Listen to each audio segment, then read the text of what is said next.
Definisi mengganggu tetangga itu bagaimana Pak Ustadz? Apalagi kita di komplek perumahan. Saya terganggu tuh dengan tetangga saya ini Pak Ustadz. Kenapa kau terganggu? Bininya cantik kali. Cantik ciptaan Allah. Kalau bini itu cuma ditengok aja bisa dihamil. Jelas? Tak jelas juga payah lah aku menjelaskan. Anak saya itu amal saya. Jadi yang tak punya anak atau meninggal jomblo, tak usah takut, kami mendoakan. Ini ustadznya emosi, tidak emosi. Memang begitu dia kalau menjelang sarapan itu memang begitu.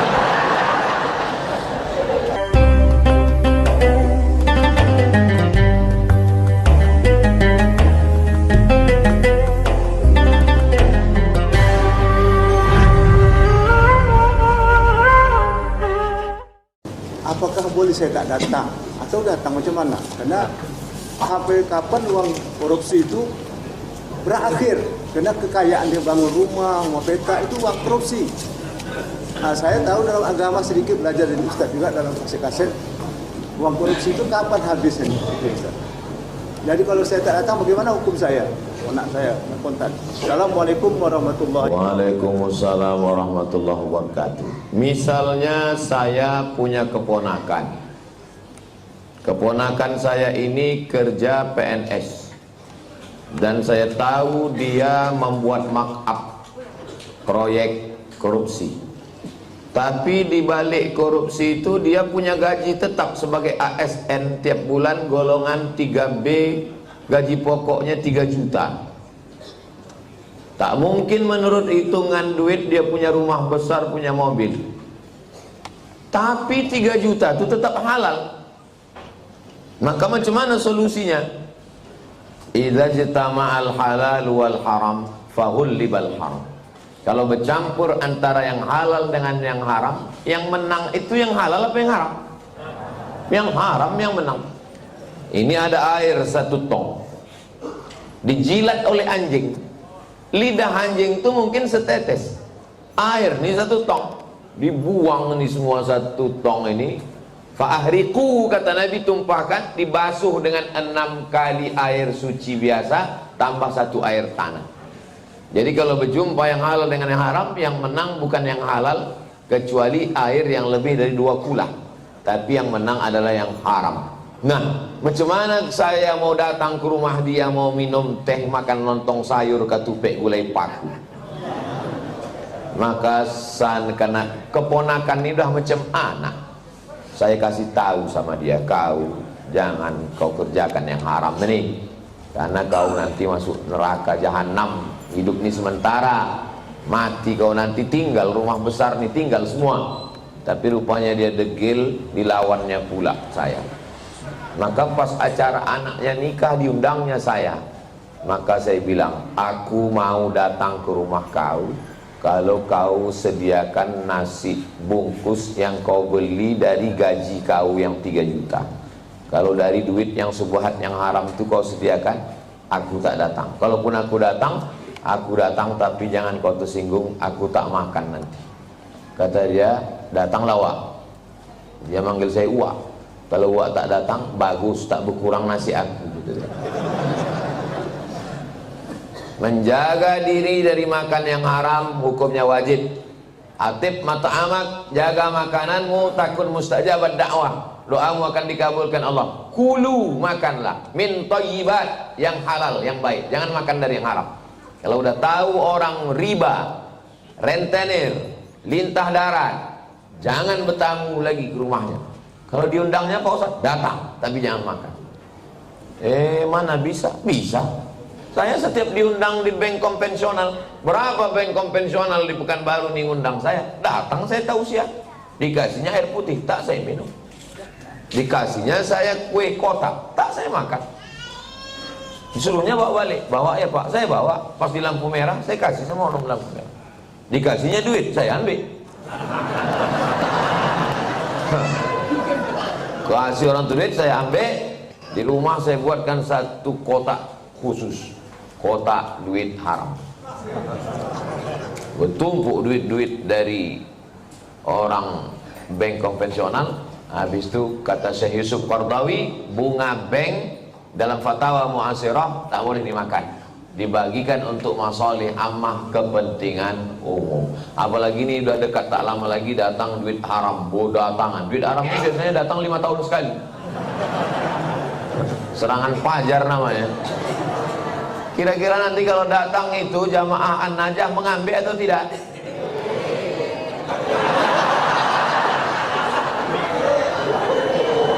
Nanti kita.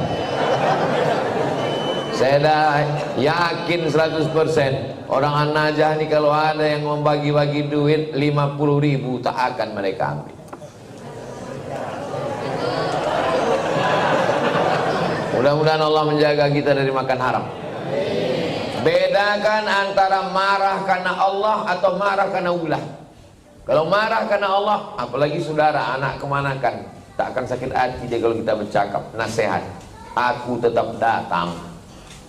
Tapi jangan karena itu lalu putus silaturahim. Tetangga saya ini Pak Ustadz kerjanya riba, dikasihnya saya kue, ambil kuenya, jangan dimakan. Kemana saya serahkan? Terserah. Dibuang Pak Ustadz, jangan mubazir. Kasih ke fakir miskin, anak yatim. Tapi itu dimakannya juga. Itu namanya masalih ammah, kepentingan umum, bukan kepentingan pribadi. Jelas? Jelas. Patutlah Ustaz tak mau minum dari tadi. Inilah, nanti ini jamaah ini mudah dia ambil kesimpulan. Cuma kalau saya bismillah.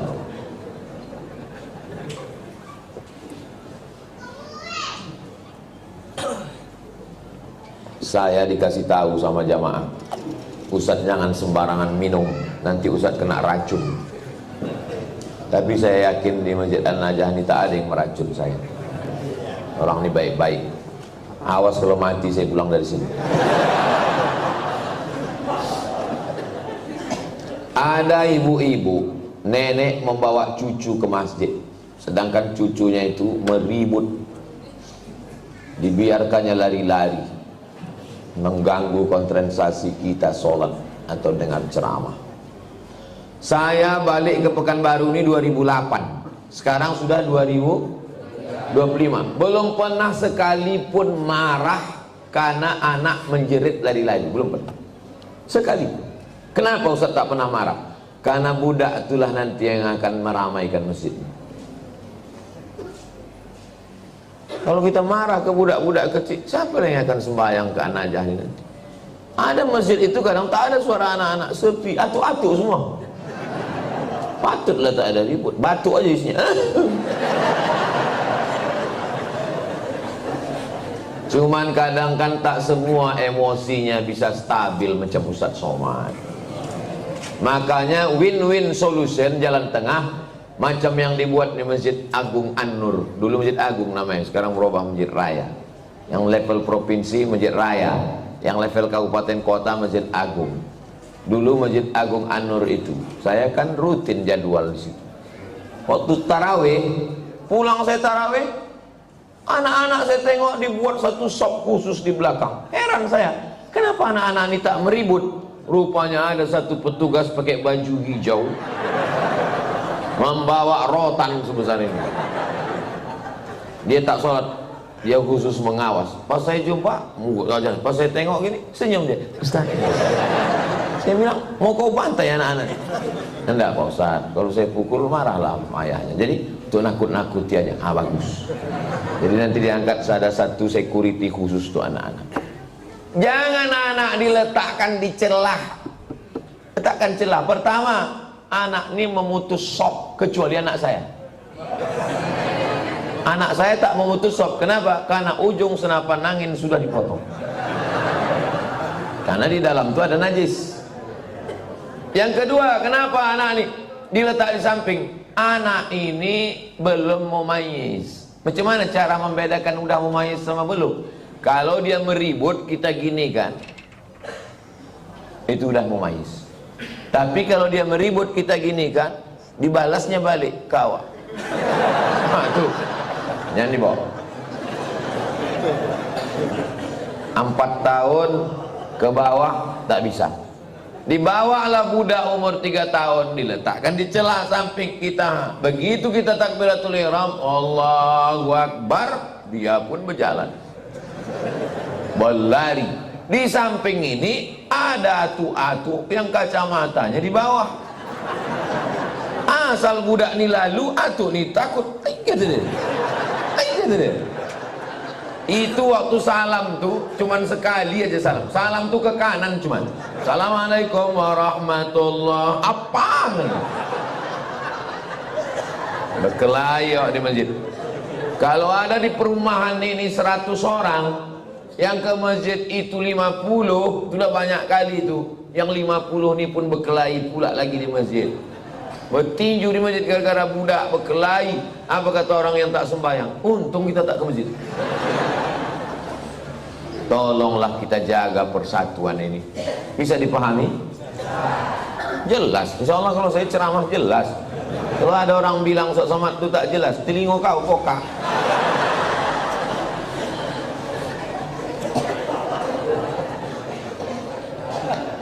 Bolehkah membaca Yasin di pemakaman, Pak Ustaz?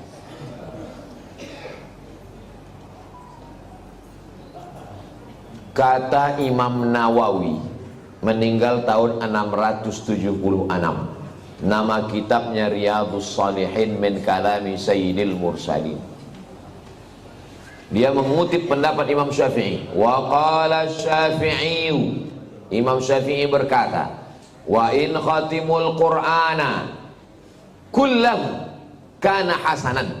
Seelok-eloknya, sarancak-rancaknya dikhatamkan sakhatam Quran, bukan surat ya, sakhatam Quran.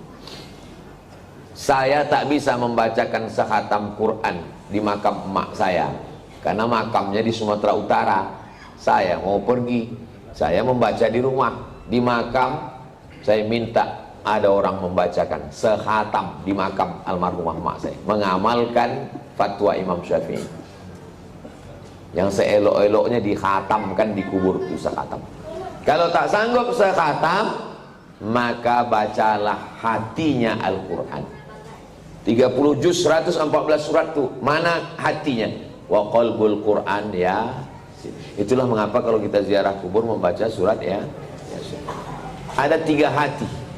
Yang pertama qalbul Quran, yang kedua qalbul lail, yang ketiga qalbud da'i. Qalbul Quran, hatinya Quran, Yasin. Qalbul lail, hatinya malam, sepertiga malam, jam 2. Qalbud da'i, hati orang yang berdoa ketika tahajud. Berjumpa 3 hati. Hati Quran, hati malam, hati manusia. Maka kata Imam Az-Zabidi dalam kitab Syarah Ihya Ulumuddin, mungkin terkabul doa kalau ketemu 3 hati. Maka bacalah surat Yasin pada saat tahajud malam. Habis itu berdoa kepada Allah. Apa kata Imam Ibnu Katsir tentang surat Yasin?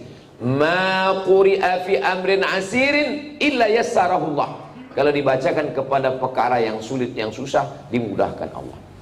Maka kalau saya ziarah kubur, saya baca Yasin, Al-Fatihah, Qul huwallahu 3 kali, Al-Falaq sekali, An-Nas sekali, pangkal Al-Baqarah sampai wa ulaika humul muflihun, ayat kursi, ujung Al-Baqarah lillahi mafis 3 ayat, habis itu tahlil afdalul dzikri fa'lam annahu la ilaha illallah, habis itu hadiahkan pahalanya.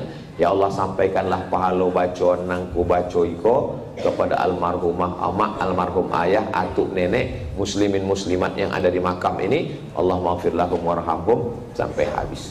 Itulah yang saya ajarkan ke anak saya, ke keponakan saya. Saya kalau balik ke kampung ziarah, saya bawa anak keponakan, saya baca, saya kasih tahu. Aku membawa kau ke omak ayahku. Nanti kalau aku mati, buat pula macam yang ku buat ini. Bawa anak bini kau ke kubur aku. Paham? Yo, kata dia. Begitulah yang kita baca dalam ulama-ulama Imam Nawawi.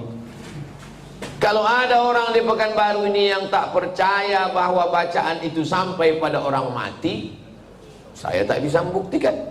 Karena ini perkara ghaibiat. Saya hanya bisa menyampaikan dalil-dalilnya. Saya tak percaya, kata dia. Ya macam mana membuktikannya? Maka kalau ada orang yang menantang saya, belum ada lagi.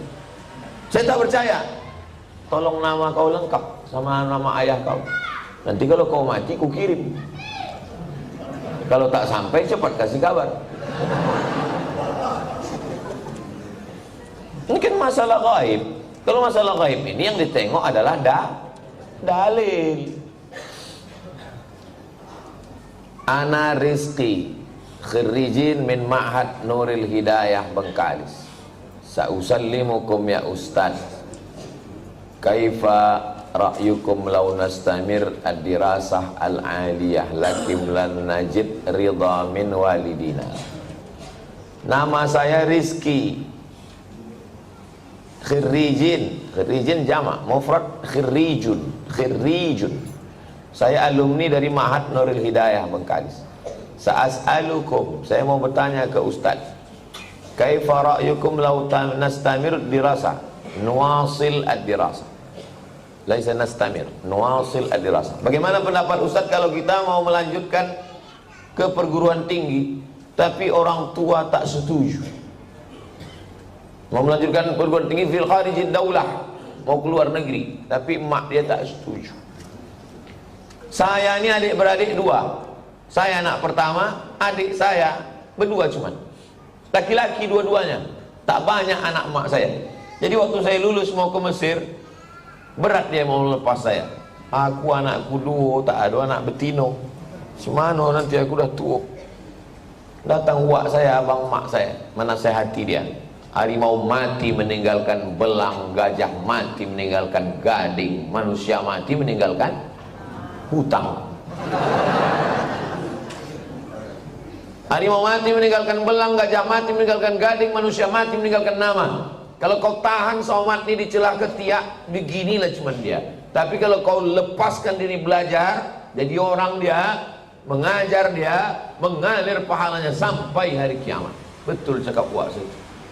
Sampai hari ini di mana aja saya tausiah, pahalanya mengalir ke makam almarhumah mak saya.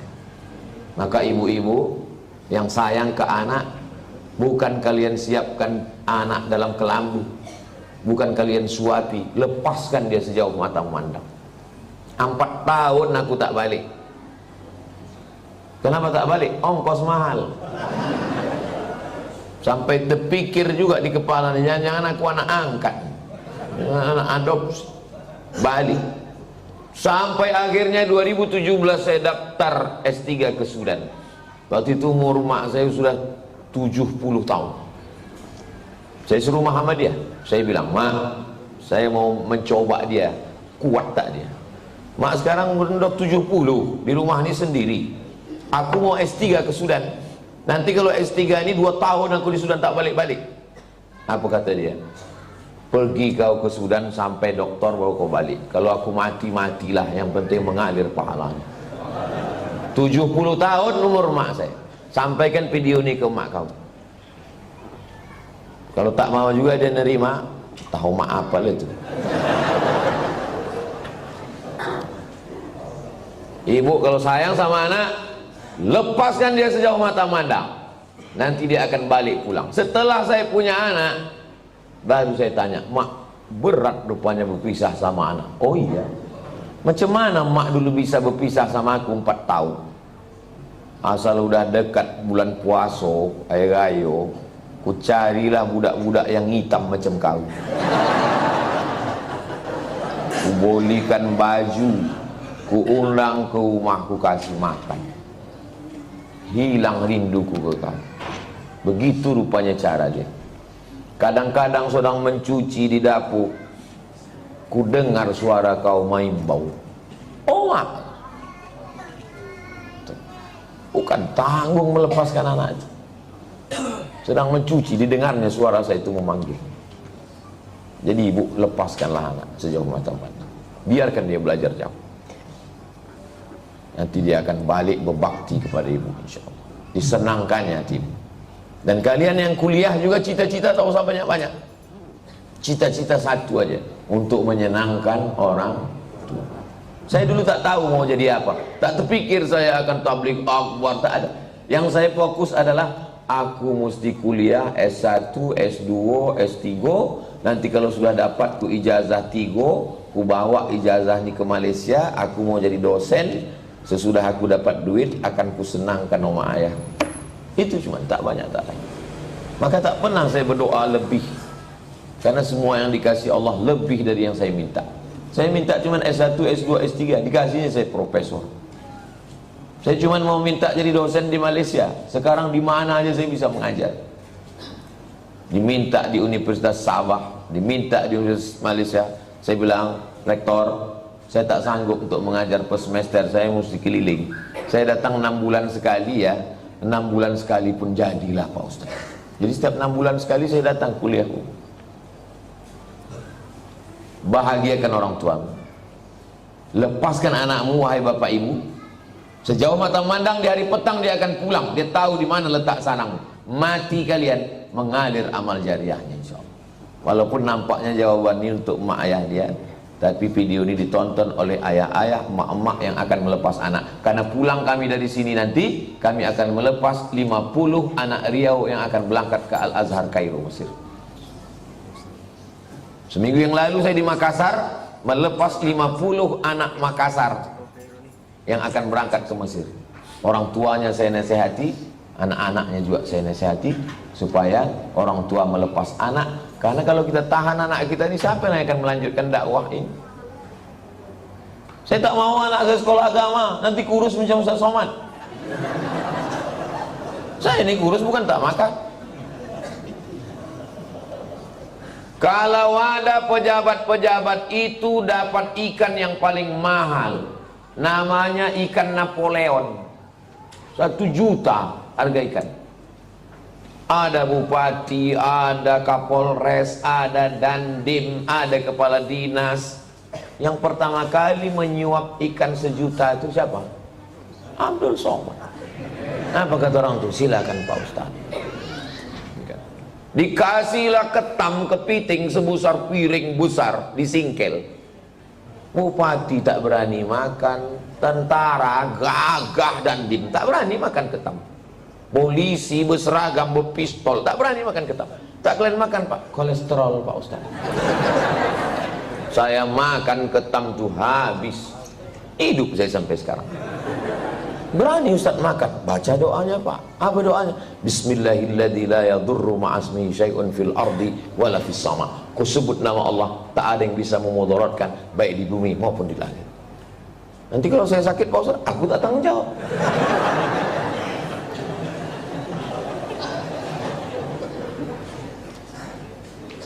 Definisi mengganggu tetangga itu bagaimana Pak Ustaz? Apalagi kita di komplek perumahan. Mengganggu menurut syariat Islam, bukan mengganggu menurut perasaan. Kalau menurut perasaan, perasaan ini lain orang, lain kepala, lain orang, lain hatinya. Saya terganggu betul dengan tetangga saya ini Pak Ustaz. Kenapa kau terganggu? Bininya cantik kali. Cantik ciptaan Allah. Jadi yang maksud mengganggu itu adalah kalau bertentangan dengan syariat Islam. Saya terganggu dengan tetangga saya ini Pak Ustaz. Kenapa? Melihara anjing dia Pak Ustaz. Oh, dalam Islam melihara anjing hanya boleh untuk menjaga kebun dari pencuri. Tempat kita aman, rumah rapat, maka tak ada alasan. Maka kita lapor ke RT RW, musyawarah, dudukkan bersama. Kadang jamaah ini mau mengambil hukuman segera, saya racun aja lah Pak Ustaz. Dipasang racun, rupanya anjing itu tak makan, ini makan kucing awak mati kucing. Ini musyawarahkan. Wa amruhum syura bainahum. Hari libur, hari Ahad, rumah dekat-dekatan, dipasanglah lagu bum bam bum bam bum bam. Belilah earphone. Berapalah harga earphone? Dengar sendiri. Bum bam. Jadi dipasang satu komplek. Kan tak semua orang suka lagu itu. Apalagi di situ ada orang-orang tua yang jantungnya tak kuat. Mendengar itu, kata dia mati. Ini mengganggu. Menurut syariat pun tak betul. Nah, maka menurut syariat agama Islam, rumah berdekatan, sempadan cuma dinding, dinding pun tak penuh ke atas, ditanamlah pula pokok mangga pas. Buahnya apa tak asal menengok meniti air. Nah, ini mesti menjaga.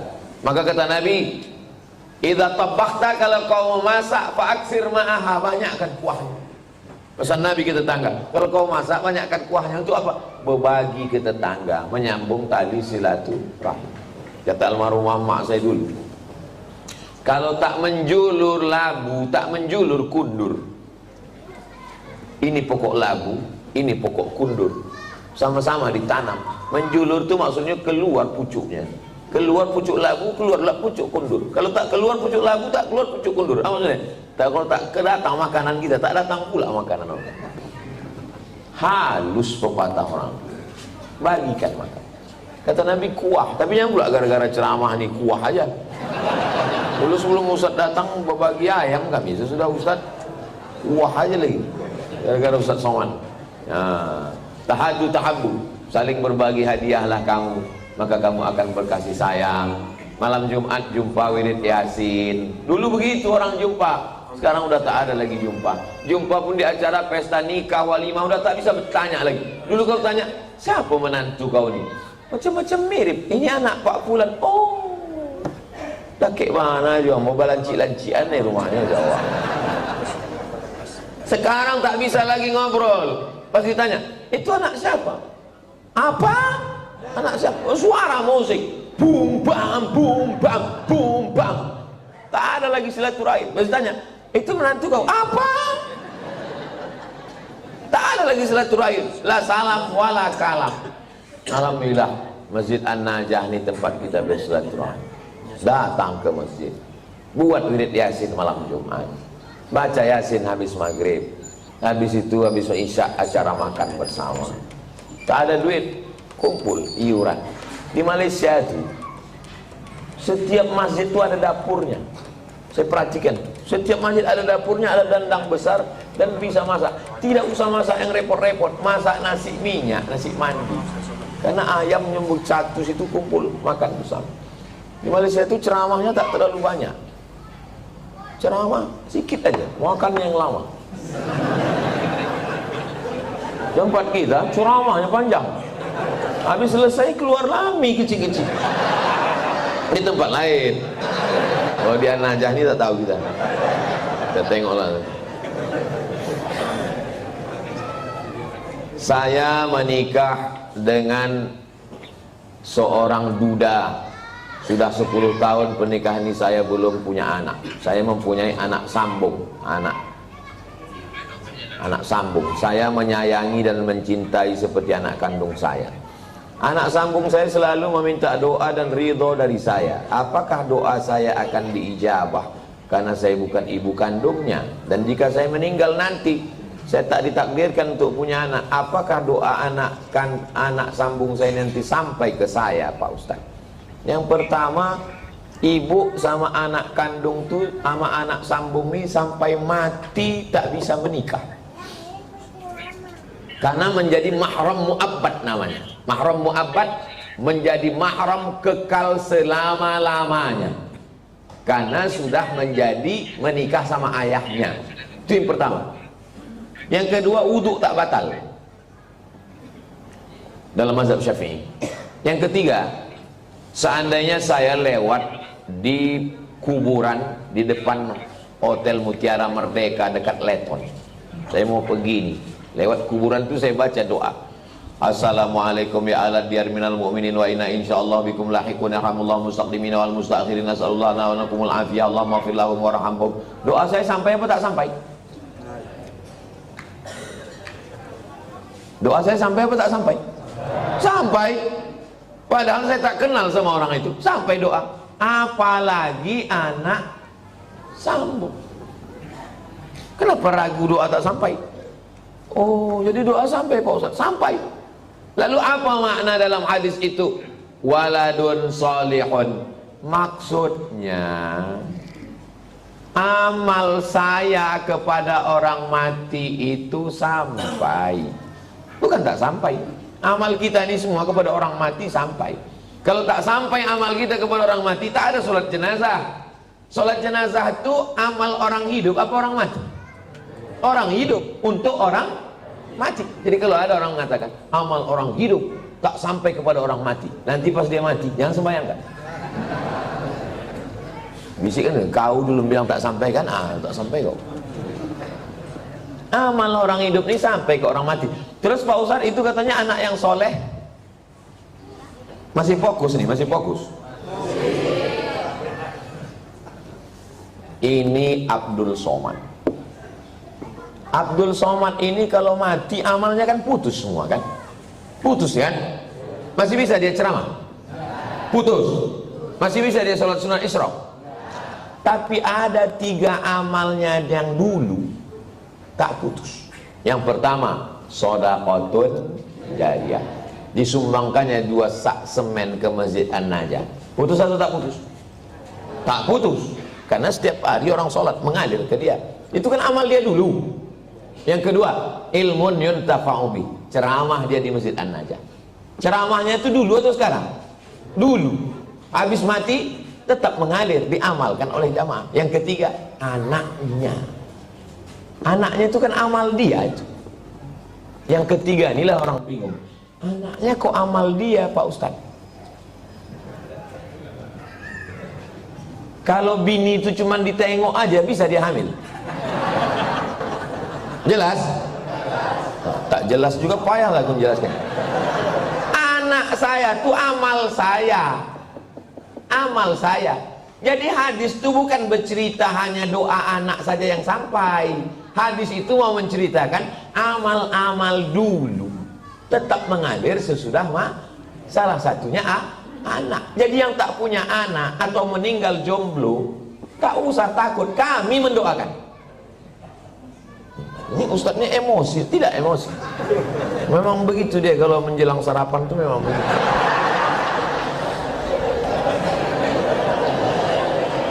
Seumur-umur saya membaca pertanyaan, inilah tulisan yang paling cantik. Cantik kan? Cantik kan? Bisa pula rapi menulis. Saya bolak-baliklah menulis rapi, tak bisa-bisa. Memang irilah saya menengok tulisan. Mudah-mudahan anak saya bisa cantik tulisannya begini. Assalamualaikum, berapa kali dah dia mencobanya ini. Assalamualaikum warahmatullahi wabarakatuh. Waalaikumsalam. Alhamdulillah wa syukurillah. Alhamdulillah wa syukru lillah. Saya kurang. Alhamdulillah wa syukru lillah. Alhamdulillah wa syukru lillah. Jadi jangan syukurilah. Bukan syukurilah. Syukurilah itu bahasa Indonesia, syukurilah ya. Kalau bahasa Arabnya alhamdulillah wa syukru lillah. Semoga Ustadz Somad dalam keadaan sehat dan selalu dalam lindungan Allah. Amin. Sekarang tak boleh lagi doa menyebut amin. Dilarang oleh Bawaslu. Karena udah musim-musim kampanye. Saya ini menyampaikan menuju pemilu damai. Ini penting bagi Bapak Babinsa dan Babin Kamtipmas untuk menjaga ketertiban. Jadi nanti jangan heran kalau udah 100 hari menjelang pemilu, ghairil maghdubi alaihim waladdallin. Tak boleh, itu keberpihakan. Sunyi nanti masjid diam.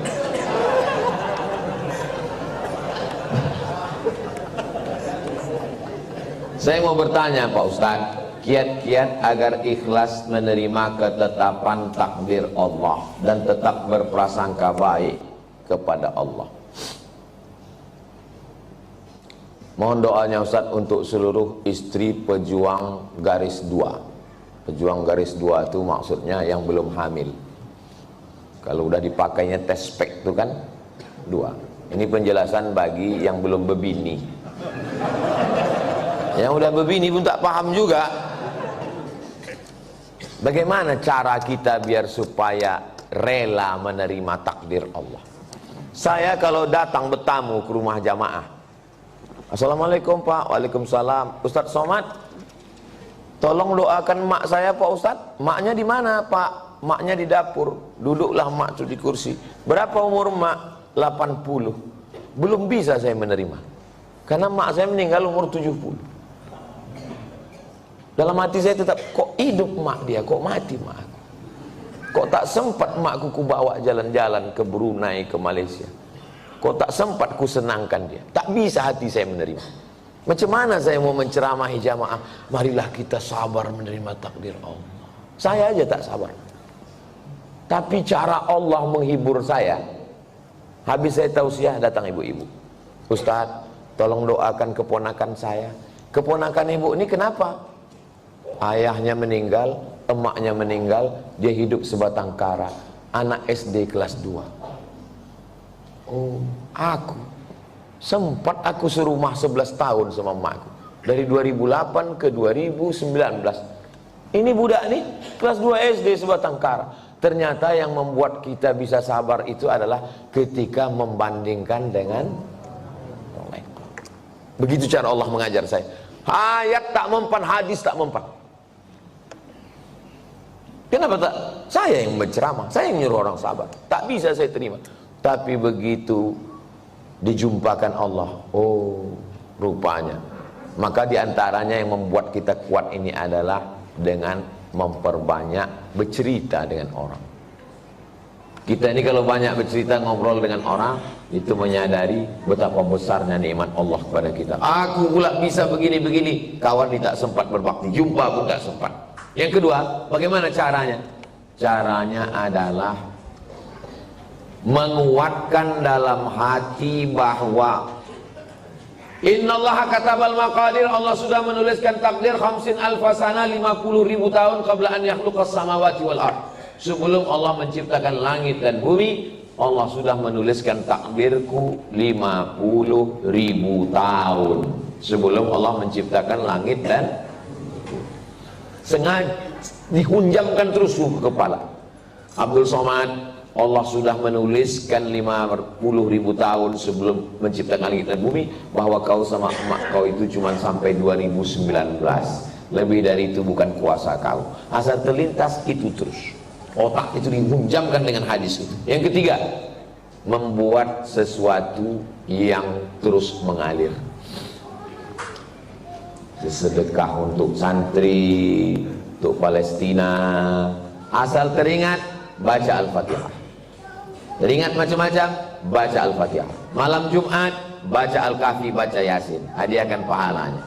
Undang anak yatim, fakir, miskin. 3 itulah cara untuk mengurangi beban hati kita. Allah berjanji kalau kita beribadah, falyabudu rabb hadzal bait, banyak-banyak beribadah. Allah cuma minta kita satu ibadah. Balasannya Allah kasih 2. At'amahum min ju' wa amanahum min khawf. Kalau kau lapar, Allah kasih kau makan. Kalau kau risau, amanahum, Allah beri kau aman, tenang. Syaratnya banyak ibadah. Perbanyak ibadah. Pagi sholat isyraq, sholat duha, malam bangun mandi, sholat sunat wudu, sholat sunat taubat, sholat sunat tahajud, sholat sunat hajat, zikir, banyak bertasbih. Zikir 3 pilihan, zikir banyak, zikir pilihan 3. Pertama istighfar, yang kedua sholawat, yang ketiga afdalul zikri fa'lam annahu la ilaha illallah. Astaghfirullahaladzim, astaghfirullahaladzim, astaghfirullahaladzim. Kalau tuan membeli peniti, jangan ditusukkan ke sayur kubis. Kalau mik sudah mati, tandanya waktu sudah habis.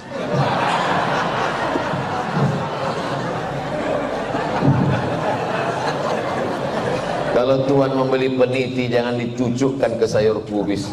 Kalau mik sudah mati-mati, tanda waktu sudah habis.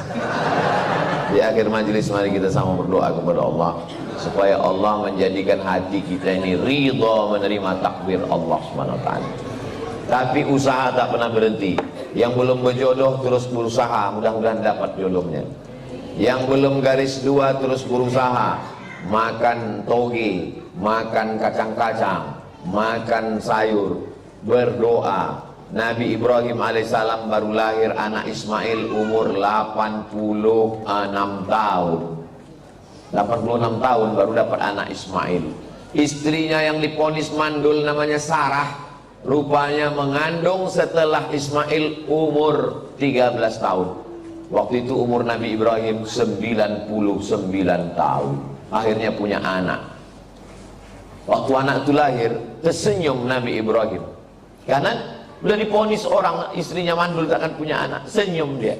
Senyum itu bahasa Yahudinya Yitzhak, bahasa Arabnya Yithak. Maka dikasihnya nama anak itu Ishak.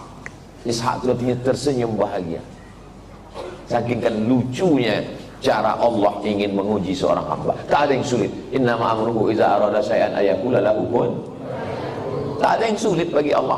Allah cuma ingin menengok air matamu tumpah di tengah malam. Allah cuma ingin melihat sujudmu lebih lama. Dalam perjalanan hidup saya, dipukul ombak, diempas gelombang, baru saya paham. Rupanya kalau hidup ini tenang-tenang saja, tidak akan melahirkan nakhoda yang ulu. Kalau tidak tajam ombaknya, sujud kita sebentar. Tapi kalau pukulan itu kuat, lama sujud kita dan terasa nikmat. Karena tak ada lagi kawan yang bisa diajak berbisik. Akhirnya kita berbisik ke tanah. Malaikat-malaikat di langit memintakan doa itu dikabulkan Allah Subhanahu wa ta'ala. Mudah-mudahan kita termasuk orang yang diberikan Allah kekuatan istiqomah iman dan Islam. Ala hazihin niyah al-Fatihah. A'udzubillahi minasyaitonirrajim. Bismillahirrahmanirrahim. Alhamdulillahirabbil alamin arrahmanir rahim maliki yaumiddin. Iyyaka na'budu wa iyyaka nasta'in ihdinas siratal mustaqim. Shiratal ladzina an'amta 'alaihim ghairil maghdubi 'alaihim waladdallin. Amin. Rabbana fir lana dzunubana, ampunkan dosa kami ya Allah. Wali abaina, ayah kami, wali ummahatina, mak kami, wali azwajina, pasangan hidup kami, wali dzurriyyatina, anak cucu keturunan kami, wali man hadarana, semua yang hadir di majelis ini, wali man syarakana, jamaah kami yang mengikuti dari jauh, hatinya tetap terpaut dengan ilmu yang kami sampaikan. Waliman ahsana ilaina, orang-orang yang sudah berbuat baik pada kami belum sempat kami membalasnya. Wali jami'il muslimina wal muslimat wal mu'minina wal mu'minat al ahya'i minhum wal amwat bi rahmatika ya arhamar rahimin. Allahumma ansur ikhwanana al mujahidina fi Palestin. Tolong saudara kami yang sedang teraniaya di Palestina ya Allah. Wa dammir a'da'aka a'da'ad-din. Hancurkan Israel, musuh kami, musuh engkau, musuh semua orang-orang beriman ya Allah. Allahumma ja'al hadzal balada baladan amina. Jadikan bumi Lancang Kuning negeri yang aman dan damai, baldatun thayyibatun wa rabbun ghafur. Allahumma dafa'anna al-ghala wal waba wal fahsya wal riba wal zina wal munkar. Selamatkan kami, keluarga kami, masyarakat kami dari riba, dari zina, dari narkoba, dari LGBT, dari perbuatan keji dan munkar. Allahumma khtim lana bi husnil khatimah wa la takhtim alaina bi su'il khatimah. Rabbana hab lana minas shalihin, jadikan anak kami anak-anak yang soleh dan solehah. Rabbana hab lana min azwajina wa dhurriyyatina qurrata a'yun waj'alna lil muttaqina imama. Allahumma la tadharhum fardan wa anta khairul warithin. Janganlah engkau biarkan mereka hidup sendirian. Berikanlah mereka pasangan dan keturunan yang baik-baik ya Allah. Wafiqna lima tuhibbuhu wa tardah. Tanamkan taufikmu dalam hati kami supaya kami beramal dengan amal yang kau ridhai ya Allah. Allahumma jma'na ma'al habibil mustafa. Sebagaimana engkau satukan kami di Masjid An-Najah subuh ini, satukan pula kami nanti di surga Jannatul Firdaus bersama Nabi Muhammad sallallahu alaihi wasallam. Rabbana atina fid dunya hasanah wa fil akhirati hasanah wa qina adzabannar. Sallallahu ala sayyidina Muhammad wa ala alihi wa sahbihi wasallam. Walhamdulillahi rabbil alamin. Taqabbalallahu minkum minna wa minkum taqabbal ya karim. Terima kasih, mohon maaf. Wassalamualaikum warahmatullahi wabarakatuh.